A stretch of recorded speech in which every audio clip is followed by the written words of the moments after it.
I think one of the biggest worries, and the reason I bring this up is because I did a coaching call with someone this morning, and they're not the only person to say it. Other people have said it. They're totally worried about the negative feedback that comes back from other people on their posts, Yeah, such as like retailing posts when they get people saying, "Oh, I can get this cheaper at Pound Stretcher" and stuff like that, or you yeah, get people on sponsoring posts saying it's a scam, it's a con, and all this, and people take that personally.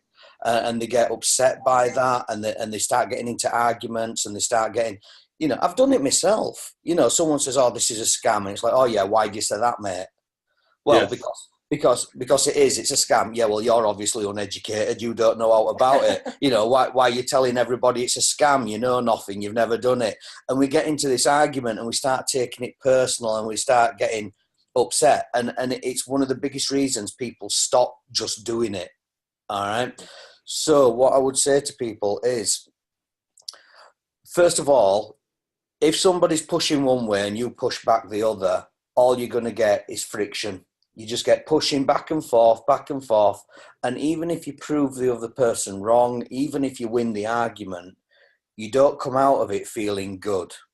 You come out of it feeling crap. All right. So you still lose. The best thing to do is, if somebody comes back to a retailing post saying, "I can get this cheaper at Amazon, I can get it cheaper on Amazon, or I can get it from Pound Stretcher or whatever," the only comment I would come back with, first of all, don't make them right, don't make them wrong, make them right, and say, "Yeah, you're right, you can, but you don't get me," and that'd be it. All right, because it's the service you provide. The next thing, I would just delete the post, block that person, and then I'll block the person first, delete the post, and repost it. yeah. Move That's on. all you need to do. Don't get into an argument. Don't get into a fight.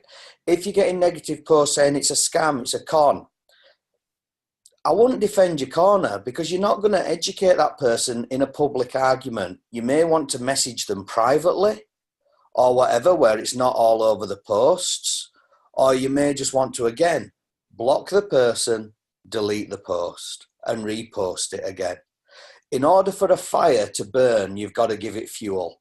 And every time you speak, every time you comment, every time you react, you're just giving it fuel. Now, looking for those of you who aren't aware, that it's best that you're not aware, but those of you who are aware of recent events and the arguments that's gone on within the network and stuff like that, the best action was just not to give it fuel, not to comment, not to do anything. Michael Catkar didn't comment. He just let it burn itself out, because eventually the things will burn themselves out. And the other thing is, if you're getting these negative comments, that is absolutely amazing, because it means you're just doing it. It means you're building a business. If you're not getting these comments, if you're not getting the people telling you that it's a scam and a con, then you're not getting leads either. Okay? So every time you get someone telling you that this is bullshit and rubbish and it don't work, just think to yourself, thank God that I see something you don't, because that person is going to miss every opportunity that ever goes past their eyes, because they're just not open to opportunities.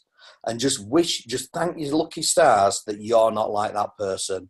So every time you see a bad person, just have gratitude and say, thank you. Thank you, I can see an opportunity to change my life. Thank you that I don't have that miserable vision towards life. Thank you that I can do something about my situation and you can't.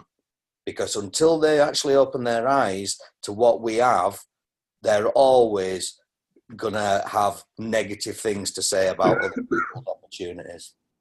And there's always going to be somebody slagging off something. Yeah, you're not going to please everybody. We go around wanting to be liked. And you know what? Not everybody's going to like us. They're just not. So if you want to be liked by everyone, I tell you now, you failed. You've failed now, because there's just no way it's going to happen. There's just no way. So stop trying to be a pleaser and please your bloody self, because it's best to like yourself than want everyone else to like you. You know what I mean? And that's usually the hardest thing, is actually loving ourselves and appreciating who we are. In fact, tonight, after this call, everybody go look in a mirror, give yourself a great big bloody hug and go, do you know what? I love you.